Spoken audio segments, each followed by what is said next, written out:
Hello friends, welcome to the spoken tutorial on Firebird V robotics research platform. This platform is based on LPC2148 microcontroller which belongs to ARM architecture based microcontroller family. In this tutorial, we will learn the basic I/O interfacing on Firebird V robot. Let us see the agenda for discussion in this tutorial. The presentation will start with the discussion of input-output ports in LPC2148, which includes the overview of the ports and the methods of accessing the ports with the help of examples. Then we will learn how to write our first embedded C program for the buzzer interfaced on the Firebird V robot. What are ports? Ports can be defined as junctions where peripheral devices can be connected.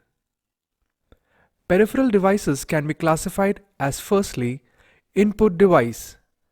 These are the devices which give signal to the microcontroller.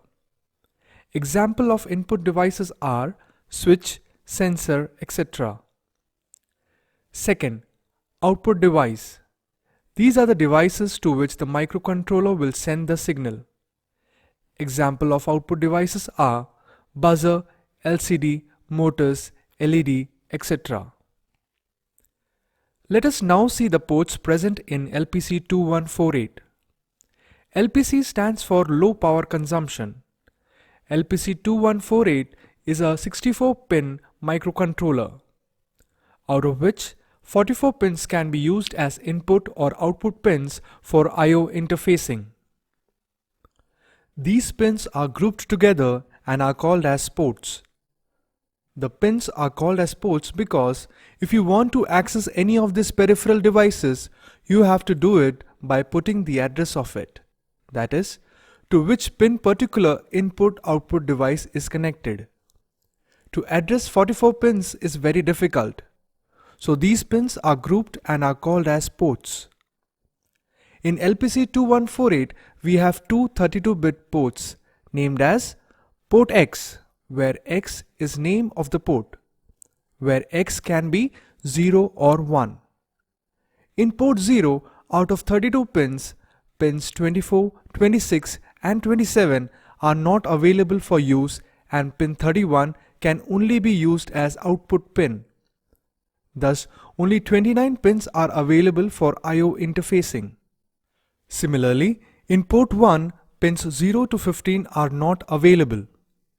Now, let us see how to access these ports.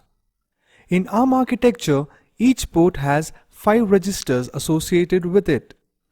So we have to use these 5 registers to define each port while using. The first register is PINSELx register. There are 3 PINSEL registers where X can be 0, 1 and 2. We will discuss this in detail in subsequent slide. The second register is IOXCLR register, where X is the name of the port, that is 0 or 1.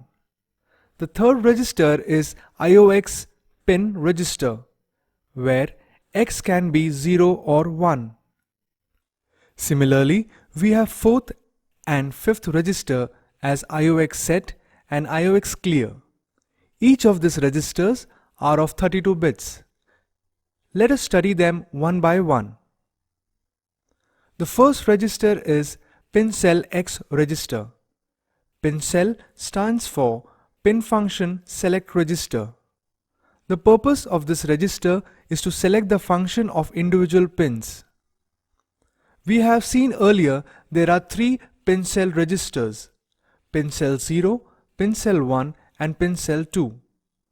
Out of 3 registers, PINSEL 0 and PINSEL 1 are used for port 0. PINSEL 2 is used for port 1. Each port pin can be used for at most 4 functions. Thus, 2 bits are required for all pins in PINSEL register to configure them. Let us now see these 3 registers in detail. PINSEL 0 is used for pins P0.0 to P0.15. Each pin requires 2 bits to configure its functions, So 16 pins occurs 32 bits, as you can see both D1 and D0 together used to define the function of P0.0. Similarly, PINSEL1 is used for P0.16 to P0.31. PINSEL2 is used for P1.16 to P1.31. P1.0 to P1.15 are not available. What can be the functions of each pin? Let's take an example. Consider P0.0. This pin can be used for three functions. First is GPIO, that is General Purpose Input-Output. Secondly, it can be used as transmitter pin of serial port 0, that is UART0, and last function is PWM1. So using 2-bit D1 and D0 of PINSEL0 register, we can choose any one function for P0.0th pin. Similarly, other pins functions can be defined using their corresponding 2 bits in PINSEL register. As in this tutorial, we have covered only I/O interfacing, so we will discuss only about the GPIO function, and rest will be covered in further tutorials. Now to set all pins of port 0 as GPIO, we require both the registers PINSEL0 and PINSEL1, and value in these registers will be 0x8 zeros. Now let us consider the IOXDIR register. IOXDIR register is GPIO port direction control register. The purpose of this register is to configure the pin as input or output. If we assign the value 0 to IOXDIR register, we set the port X pins as input pin. Similarly, if we assign the value 1 to IOXDIR register, we set the port X pins as output pin. Let's see an example to understand this register. Suppose we need to make lower word of port 0 as input and upper word as output. So what should be the logic for this? First, assign the port 0 as GPIO using PINSEL registers, and then assign the value 0 to D0 to D15 and the value 1 to D16 to D31 in IO0 DIR. So here the value is written as IO0 DIR equal to 0x FFFF 0000. Now let us see the third register, which is IOX pin register. This is GPIO port pin value register. Its purpose is to read the current status of the port and to write data on port regardless of the pin direction. That is, we can write data using IOX pin register even if the port is declared as input or vice versa. The value read from the IOX pin register is to be saved in the user-defined variable. Let us consider an example. We need to read the data from port 0 register. Suppose port 0 has bit pattern 0xFFFF0000. The step will be to define a variable. Here we are calling it as x.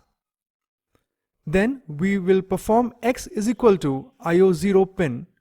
Hence, the value of the register port 0 will be stored in variable x. In this case, the value in x will be 0xFFFF0000. We can read any value stored in the register using IO0 pin register. Let us see the fourth register, IOX set register. This is GPIO port output set register. Its purpose is to set logic 1 on the desired pins. If we write 1, then corresponding pin will be set. But if we write 0, it will have no effect. That is, those pin status will remain unchanged. Let us understand this using an example. We want to set bit 0 of port 0. Then the value will be returned as IO set is equal to 0x 7 times zeros and 1. In case previously the value of port 0 was 0xFFFF0000, then after execution of the above instruction, the value of port 0 will be 0xFFFF0001. The next is IOXCLR register. This is GPIO port output clear register. It works in a similar manner as IOXSet register. Its purpose is to set logic 0 on the desired pins. If we write 1, the corresponding pin will reset, but if we write 0, it will have no effect on the pin. That is, those pins' status will remain unchanged. Let us understand this better by an example. We want to reset bit 31 of port 0.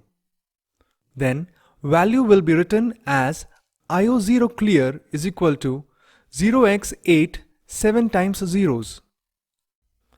In case previously the value of port 0 was 0xFFFF0000, then after execution of above instruction, value will be 0x7FFF0000. So far we have covered the overview of ports and how to access them using registers. Now let us understand the concept with an example, where we need to make port 0 as output port and send bit pattern of 0000FFFF to it. So the steps involved in the example will be as follows. First step is to make port 0 as GPIO. Next step is to set it as output port. Third step is to put data on the port 0 register using IO0 set and IO0 clear registers. Or you can send data using IO0 pin register. The first program in this tutorial is to interface the buzzer on Firebird 5 platform. Buzzer is connected to port 0, pin 25.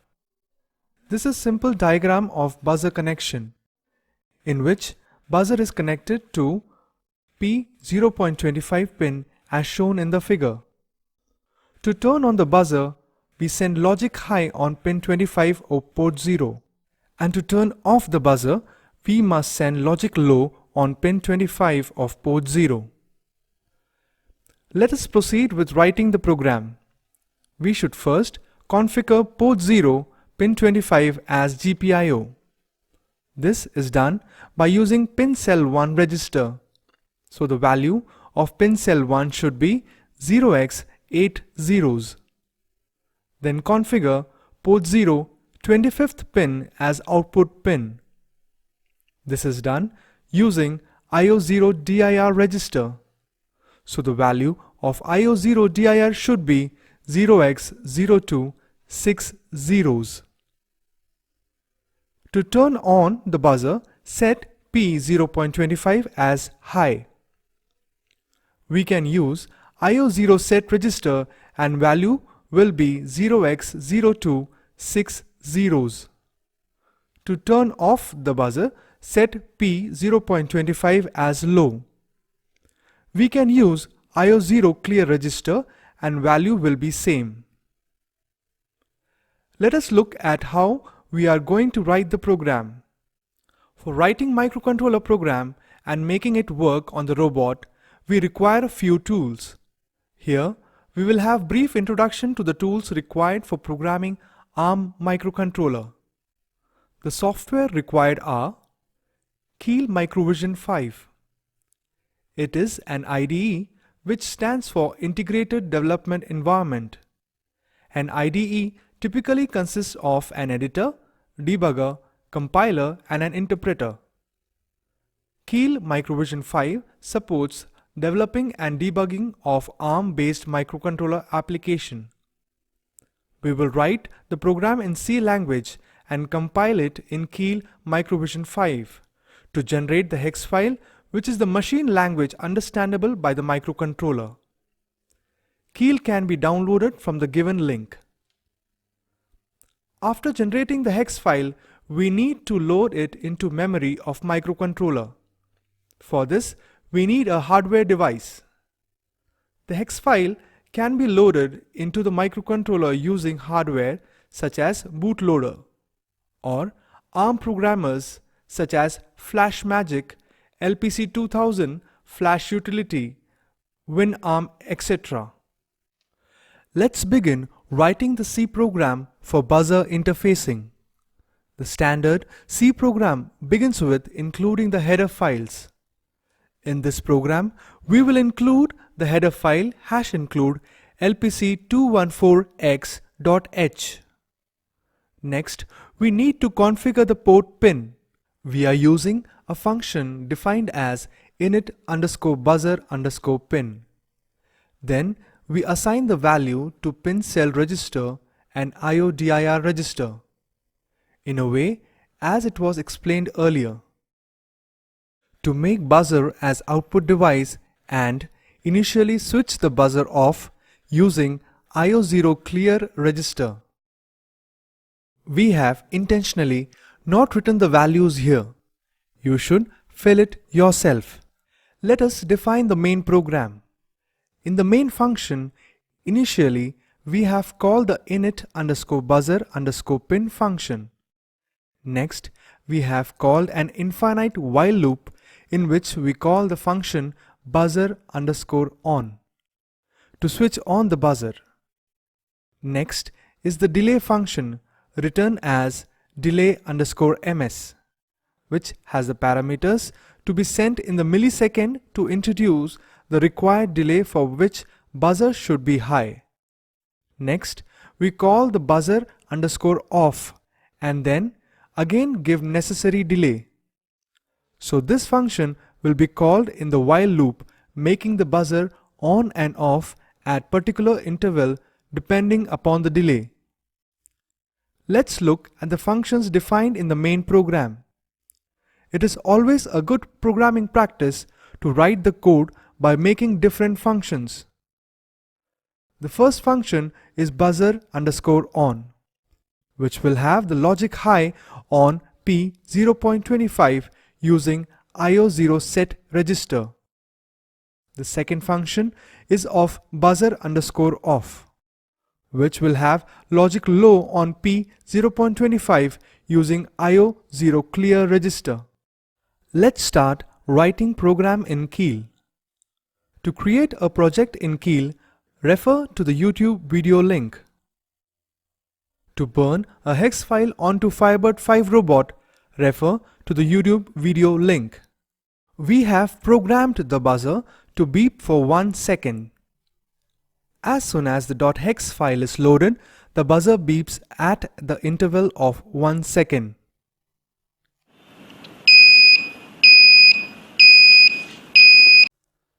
So here we have successfully understood the I/O interfacing on Firebird V robot. With this, we have come to the end of this tutorial. Thank you for listening. This is Binu Joy signing off.